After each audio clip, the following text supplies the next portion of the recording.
Hello ಸ್ನೇಹಿತರೆ, ನಾನು ಕೊಟ್ಟಿಯೂರು ಕೇರಳ ದೇವಸ್ಥಾನಕ್ಕೆ ಬಂದಿದ್ದೀನಿ. ನೋಡಿ, ಇದು ಲೈವಲ್ಲಿ ನಿಮಗೆ ತೋರಿಸ್ತಾ ಇದ್ದೀನಿ. ಯಾವುದು ಇಲ್ಲೇ ದೂಕ್ಯಾಡೋದು ಕರ್ನಾಟಕ ಕೇರಳ ಅಂತ ಯಾವುದು ಭೇದ ಭಾವ ನಡೀತಾ ಇಲ್ಲ. ಏಕೆಂದರೆ ಮೊನ್ನೆ ನಡೆದಿದ್ದು ಘಟನೆ ಇದು ವೈರಲ್ ಸೋಷಿಯಲ್ ಮೀಡಿಯಾದಲ್ಲಿ ನೋಡಿ ಎಲ್ಲರೂ ಒಟ್ಟಿಗೆ ಸೇರಿಯೋದ್ರಿಂದ ಅವತ್ತ ಭಕ್ತಾದಿಗಳು ಜಾಸ್ತಿ ಆಗಿರೋದ್ರಿಂದ ಅವ್ರಿಗೆ ಮೇಂಟೈನ್ ಮಾಡೋದು ಆಗಲಾರ್ದು ಏನೋ ಒಂದು ಘಟನೆ ನಡೆದು ಹೋಗಿರಬಹುದು. ಹಾಗಾಗಿ ಈ ಘಟನೆ ನಡೆದಂತ ಯಾರು ಬರೋದು ತಪ್ಪಿಸಬೇಡಿ. ಬನ್ನಿ, ಭಕ್ತಾದಿಗಳು ತಮ್ಮ ಮನಸ್ಸಿನಲ್ಲಿ ಏನು ಆಸೆಗಳಿರ್ತಾವೆ, ಹೋಗ್ಬೇಕಂತ ವಿಸಿಟ್ ಮಾಡ್ಬೇಕಂತ ಅಂದ್ಕೊಂಡಿರ್ತೀರಿ, ಅದನ್ನು ತಪ್ಪಿಸ್ಬೇಡಿ. ನಿಮಗೆ ಬರೋದಿದ್ದರೆ, ಆಸೆ ಹೋಗೋದಿದ್ದರೆ ಬನ್ನಿ, ಆರಾಮ್ಸೆ ದರ್ಶನ ಪಡೆದುಕೊಂಡು ನೀವು ಸುತ್ತಾಡ್ಕೊಂಡು ಹೋಗಬಹುದು.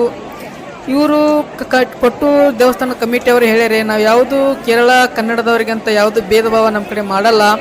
ಅವತ್ತೇನೋ ಜಾಸ್ತಿ ಜನ ಬಂದಿದ್ದರಿಂದ ಗದ್ದಲಾಗಿ ನಡೆದಿದೆ, ಇನ್ನು ಆ ಥರ ನಡೆಯಲ್ಲ ಅಂತ ಕನ್ಫರ್ಮೇಷನ್ ಕೊಟ್ಟಿದ್ದಾರೆ. ಹೋಗಿ ಬನ್ನಿ.